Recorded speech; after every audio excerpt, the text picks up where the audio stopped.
की भूमि विभिन्न प्रकार की औषधियों से लदी हुई है।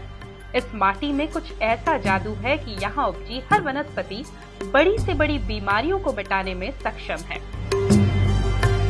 ये बात और है कि अब तक औषधियों के इस खजाने को पूरी तरह से खंगाला नहीं गया है।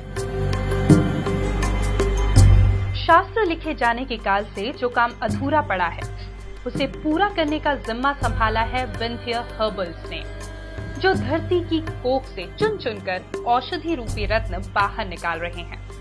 ऐसी ही एक खोज है कालमेघ।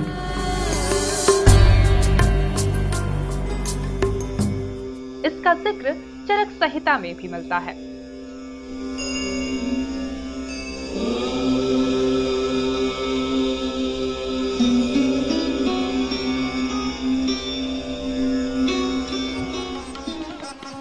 कालमेघ के पौधे को संस्कृत में भूनिम और असमी तथा बांग्ला में कालमेघ के नाम से जाना जाता है।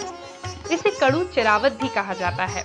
इसका वनस्पतिक नाम एंड्रोग्राफिक्स पेनिकुलेट है। ये एक ऐसा औषधीय पौधा है जो स्वाद में कड़वा है लेकिन गुणों में मीठा है। इस पौधे के बीज मई जून के माह में डाले जाते हैं। हर किस्म की मिट्टी में उगने वाले इस पौधे में अक्टूबर आते आते फूल आने लगते हैं। ये वो समय है जब तक इस पौधे के औषधीय गुण पूरी तरह विकसित हो चुके होते हैं। 30 से 90 सेंटीमीटर ऊंचाई तक जाने वाले इस बहुशाखीय पौधे को दूसरे पौधों की तरह काटा नहीं जाता। इस पौधे को जड़ से उखाड़ा जाता है।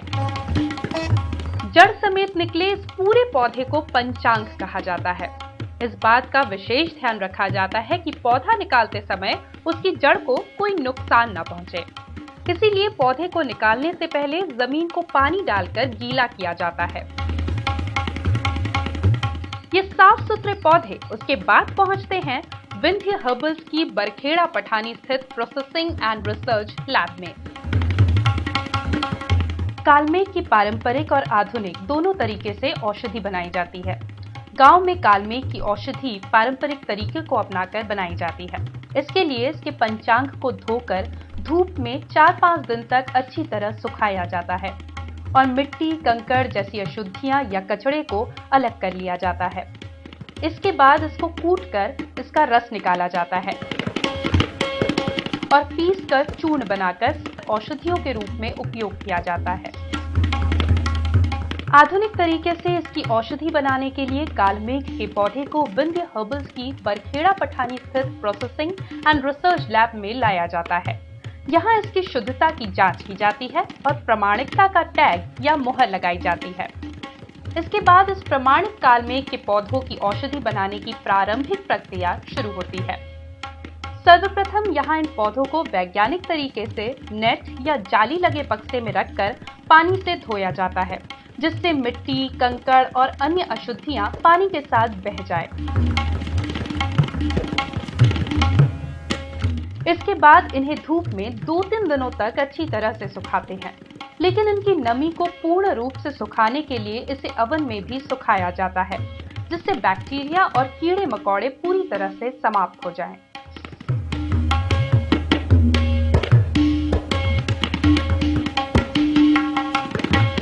इसके बाद इन्हें सहेजने की प्रक्रिया भी बड़ी सावधानी से की जाती है।